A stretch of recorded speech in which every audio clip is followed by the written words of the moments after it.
Bonjour et bienvenue dans Uppercut by Pastor D. Si le ciel par Jésus est votre destination et vivre l'excellence sur terre est votre aspiration, bienvenue dans la série Leadership Masterclass et c'est avec Pastor D naturellement. Nous sommes à l'épisode 4 et aujourd'hui nous voulons examiner 4 qualités de base de tout bon leader. Tout le monde a de l'influence.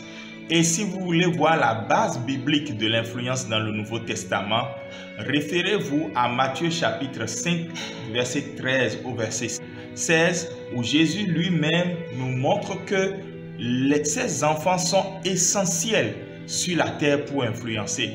Aussi vrai que le sel et la lumière sont essentiels à ce monde et influencent positivement ce monde, telle est la position des enfants de Dieu dans ce monde. Mais malheureusement, c'est comme si plusieurs cherchent une permission avant de leadershiper. Ce fut un peu le cas de Moïse. Si vous demandez le test complet, nous le mettrons à votre disposition et vous verrez comment Moïse a d'abord cherché la permission de Dieu avant de leadershiper, alors que Dieu l'a placé déjà en position et avec la charge de leadershiper. Mais là n'est pas le sujet du jour. Nous avons examiné la vie de plusieurs juges de la Bible et nous avons pu retenir 4 qualités de base dans la vie de tout bon leader.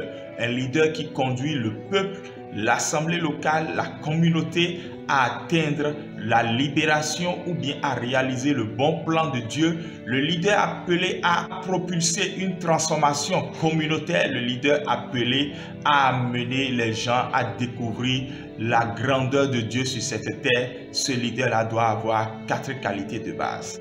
La première qualité, c'est que tout leadership et tout leader doit être propulsé par un besoin.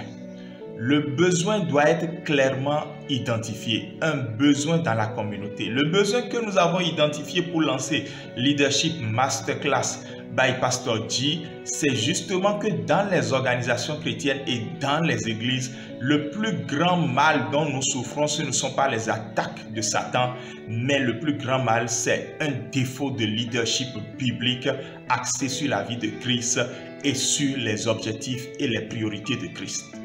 La deuxième qualité, c'est la passion. Lorsque ce besoin est identifié, il déclenche une passion dans le cœur du leader que Dieu a préparé pour relever ce défi. Ce besoin peut être un grand challenge communautaire ou individuel pour les familles comme pour la nation.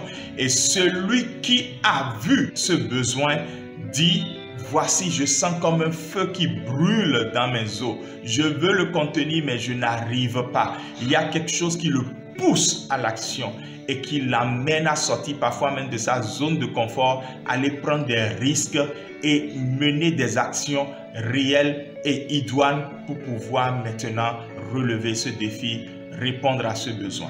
La troisième qualité, c'est la création des solutions. Il ne suffit pas juste de dire « voici, j'ai une passion ».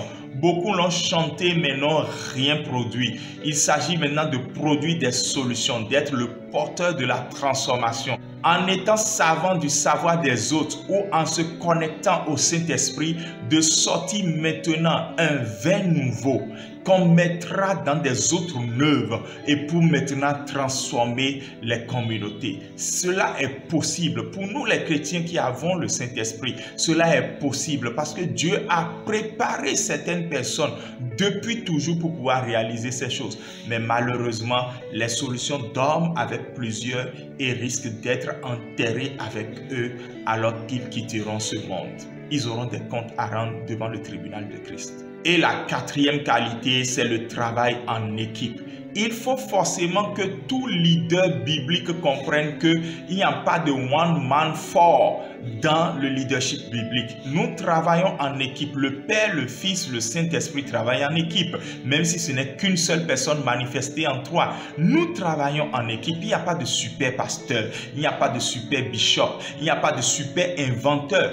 Regardez toutes les inventions qui ont changé ce monde. C'est toujours un travail collaboratif de 3 personnes. Même si, in fine, une personne personne était devant, peut-être comme CEO, les autres étaient le CTO, et etc. Il faut à un moment donné que nous acceptions que la solution que nous voulons porter ne peut pas être portée par nous seuls, que nous devons maintenant laisser Dieu nous orienter vers les bonnes personnes, les bonnes connexions divines doivent propulser cette solution à prendre de l'ampleur et de l'envergure pour que le maximum de personnes puissent profiter des solutions divines. Le travail en équipe est l'une des difficultés en milieu chrétien et dans les églises. Le seul juge qui n'a pas travaillé en équipe, c'était Samson. Vous avez vu comment il a fini. Je ne prie pas pour quelqu'un afin qu'il finisse ainsi. Père, nous croyons fermement que la saison est là, l'heure a sonné et tu veux ouvrir les yeux. Tu es prêt, les écluses sont ouvertes depuis et tu continues de pointer ton doigt du ciel en disant celui-ci est mon fils bien-aimé que j'ai choisi, ma fille en qui j'ai mis mon affection et qui réalisera mon plan, qui ira sauver mon peuple, qui délivrera la communauté.